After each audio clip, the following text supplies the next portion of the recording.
Are you guys all happy with the Hopi changey the last 3 years? I'm sorry, what? I see y'all happy with the Hopi changey that we got for the last 3 years? Oh, are you talking about Obama's presidency? Yeah. Well, I argue that Obama is just part of the system. Of course he's part of the system. Oh, of course. I think someone called him the gutless wonder a couple days ago, which is interesting. Oh yeah? Yeah, that's something new. I mean, like, why do you think that we waited 3 years to make this movement? We didn't do it exactly when the economic crisis hit. We did it because Well, who do you think we're is... pacified by this new hope. The Obama presidency is just an example of how you can't allow for the system to bring about change. You have to take the... Well, the system has always been good for change until some manipulators got into it. But the thing is that this has been going on for about close to 20 years. You got it with the Clinton, then all of a sudden Bush didn't help matters none. Then you got Obama now, who's making it even worse. But the thing is that everybody disses the Tea Party, yet they're saying the same thing basically you guys are saying, probably in a different way.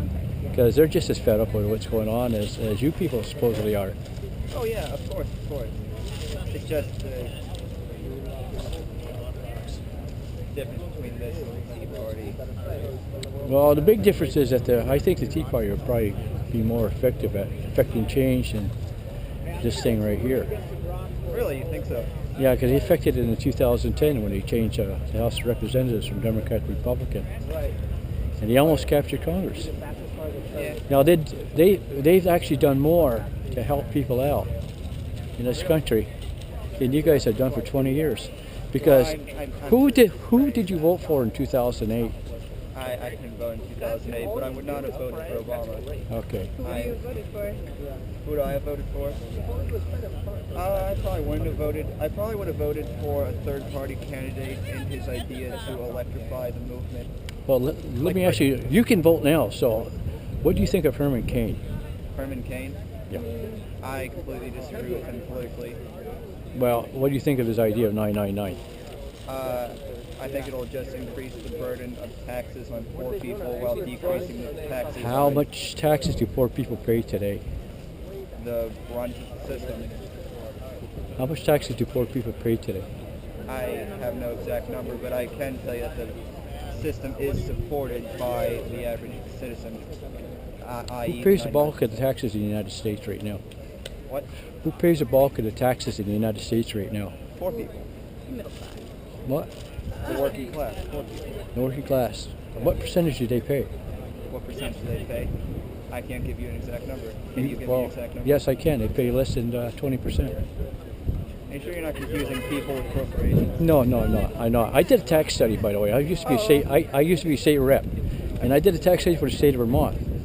And this is back in the 1980s, so it was a while back. But I don't think the percentages have changed all that much. But at that time, anybody making more than $50,000 a year was considered well off. You know the way things are. And those people in that category, that income category, were paying 75% of the taxes to the state of Vermont. And the poor people that you're so concerned about, they don't pay taxes. As a matter of fact, they have a negative tax. Same thing with rich people. Well, not really. Rich people, they have tax shelters and yes, but they do pay the bulk of the taxes in this country still, even with all the givebacks.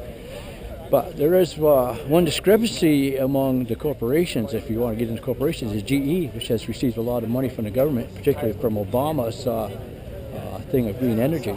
They would pay no corporate income tax at all. But other corporations have paid a lot of taxes. So if you're going to... Isn't the corporate tax rate only 35%? Yeah, well, ain't that high enough? No, not at all. It affects investment. No, it affects investment when you get higher than that. See, but that's assuming that corporations use their profit for investment. They do. Are you sure? They pay a dividend to their stockholders because they have to, because to keep the money coming in. But most of the money that corporations have with profit, I work for IBM, and that's an example that I will use, is they pull most of the money back into the corporation to expand the corporation. What about like financial speculation and? Well, what about George Soros and Bernie Madoff? No, those are two biggest speculators out there to date. Madoff is in jail. Soros is actually funding MoveOn.org, but he's a currency speculator, and he's caused a lot more grief in the world and all the politicians put together with his speculations. And that was allowed to happen by the infrastructure that we built. What's that again? It all comes back to Yeah, but the infrastructure that we built here, right up until just recently, afforded Americans the highest quality of life on the planet. That's no. No? No, Why not? Why not? Tell me different. I come out of a poor background. Well, look at I the work human- for a okay, corporation, okay? I'm telling you my life. I work for a corporation. I raised 5 kids, almost on one income, and I live pretty damn good. I was able to raise those kids. I was able to feed them. I own my own home. All of a sudden, we get this. It started with Clinton, actually. Times were good in the 90s, but there was that undercurrent. A lot of layoffs. A lot of people were losing jobs. Wages were starting to decrease. Benefits were starting to decrease, and it escalated under Bush. And it's got even worse under Obama. It has nothing to do with the system. It's the people who are manipulating the system. But who controls that system? Well, we can if we get off our butts, I mean, right? It's less but- manipulation and but- more just blatant. Okay. But socialism has never helped anybody at all. You Yes, tell me, no. wait a second, you tell me one country that has achieved a good quality of life under pure socialism. I mean, Well, look at Russia during the early phases of the revolution. Which revolution? The communist revolution? Yeah, the Bolshevik revolution when Lenin was. What collapsed Russia? What collapsed the communist system? Okay, you're confusing Stalinism, Leninism. I'm not confusing nothing with nothing. What collapsed the system in the 1980?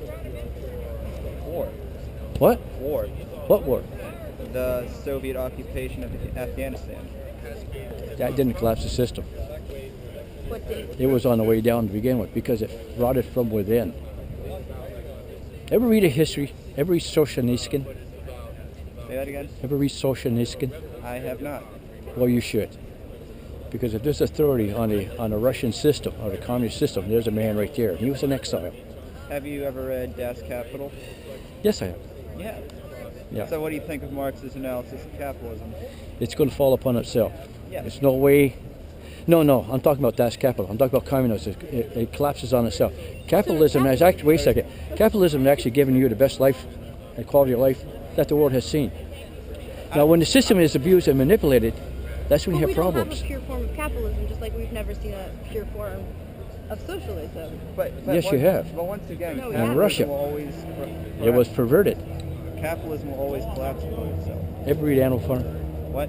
Animal Farm? Yeah, George Orwell was a socialist. Yeah, I know. He But was criticizing Stalin, not socialist. it was anti-communist. But the thing is, It was anti-Stalinist. wait a second. You're combining Stalinism with all forms of communism. Pure Marxist thought has nothing to do with Stalinism. Pure Marxist thought cannot exist without capitalism. Of course, it's all about the dialectic. Marxism is built off of capitalism. No, it's It seeks- not. It seeks They're to right diametrically the wrong- opposed to each other. No, Because one is free will and one's collective. no, capitalism is collective. No, it It's isn't. about collective production. You have your choice of what you can do. You have your choice where you can put your money. You have your choice of where you want to work. No, You have your don't. choice. You're only Stuff allowed a few venues in which. You're No. stuck within the confines of the system. You do not have freedom under capitalism. In fact, you have What less system? freedom under capitalism. For example, let's look at something. You think you value choice, okay? Let's say, okay, you commute to a city. You Yeah. have a car. Yeah. Everyone in your community commutes. All of you drive together at the same time. You have a traffic jam, okay? Now, that was based upon every individual person's free will, but through the collective decision of the whole, everyone gets something that no one wanted. Like what? A traffic jam. No one gets to work on time. Whereas through Everybody public, gets work at time. You just have to go leave a little earlier. That's not the same thing. But I just. You have a job that you can go to. Everybody has a car because Yeah, their but quality of what life has increased. Job, and then you lose your. Why did you house. lose that job? Why have we lost through our the jobs? anarchy of the market. No, because of government intervention. No. Yes. Capitalism will always collapse on itself. No, it hasn't. Have you ever heard of the Gilded Age? Yes, I heard of Gilded Age. Yes, that was pure capitalism right there. Yeah, they live pretty damn good. That would be good. Go to a mining town in Pennsylvania during the Gilded Age. Have you ever heard of the Latimer Massacre? Yes, I have. I know all about that. I've read yes, it. Okay, I've read your Jungle. Okay, The Jungle? Yes.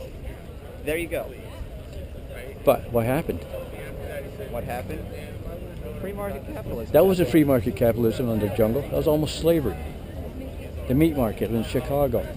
Yeah, Which is done in the name of free market capitalism. But you read the book The Jungle, the John Deere company was treating its workers pretty good at that time, and people were having good jobs. Okay, you can't. In comparison, so you have two companies within the system You can't. operating differently. There will always be outliers that disprove the whole.